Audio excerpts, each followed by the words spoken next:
Assalamualaikum warahmatullahi wabarakatuh. The Honorable, the adjudicators, and all of the audience. My name is Rizki Syahputra from Senior High School of Excellence Arsa Foundation Sukoharjo as the first speaker of the opposition team.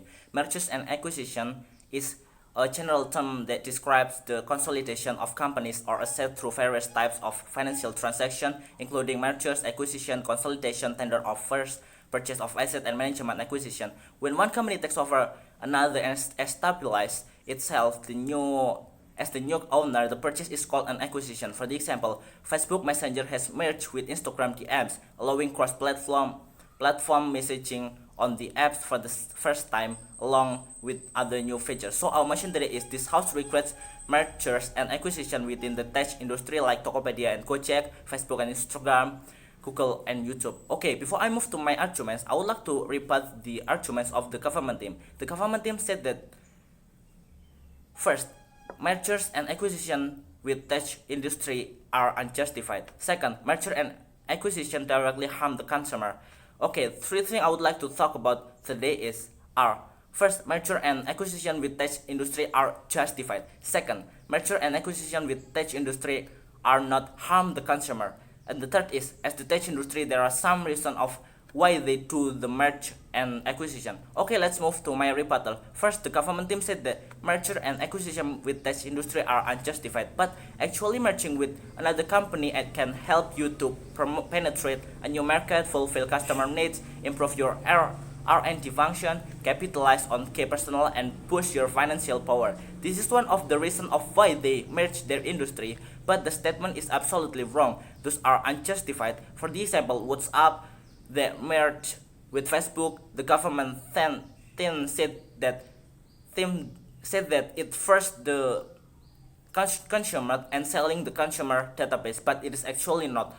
WhatsApp want to address some rumors and be 100% clear that they continue to protect your private message with end-to-end encryption. Of course, the tech industry will save their consumer privacy. For the example of how Instagram saved the consumer database, since the Instagram platform is based on the idea that user want to publicly share products, a lot of content is public.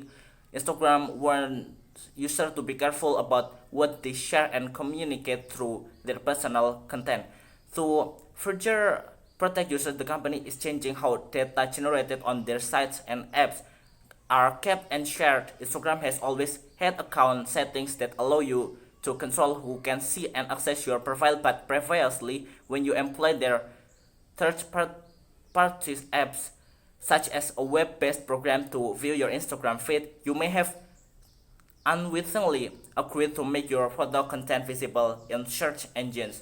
Ad data shared with partner has demographic details in it, but it does not have personally identifying details. But under Instagram new policy, alleged app developers will not be able to use your data unless you have used Instagram in the past 3 months. Furthermore, logins for these elite apps will be required to tell you whether they use advanced personal data, so this is absolutely justified for the customer.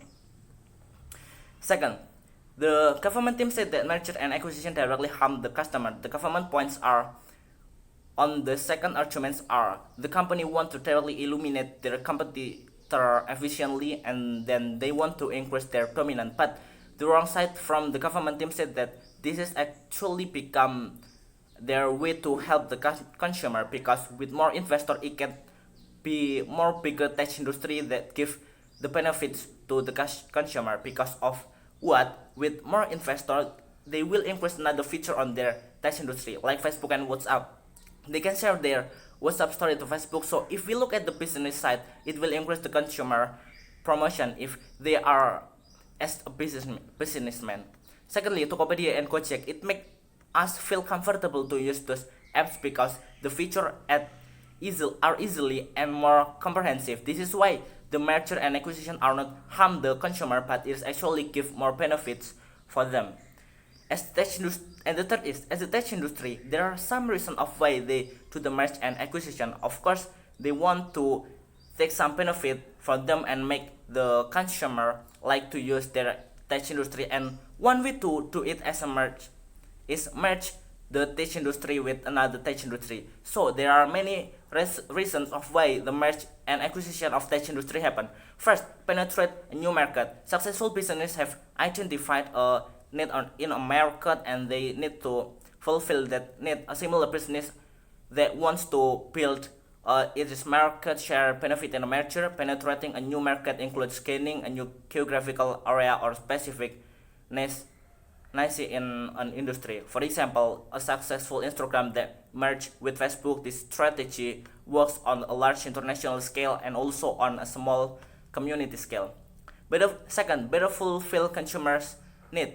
Business leaders always need to consider the consumer's experience with the company and its product or service. A merger should function to better serve the existing customer base of the companies. Many banks have merged with investment service companies to broaden the financial service available to customers. An example of this Bank of America merging with Merrill Lynch. This type of merger takes companies that target the same clients but offer non-competing service, giving customers a one-stop shopping experience with credible service. And the third is project innovation and development. Project development is expensive and risky.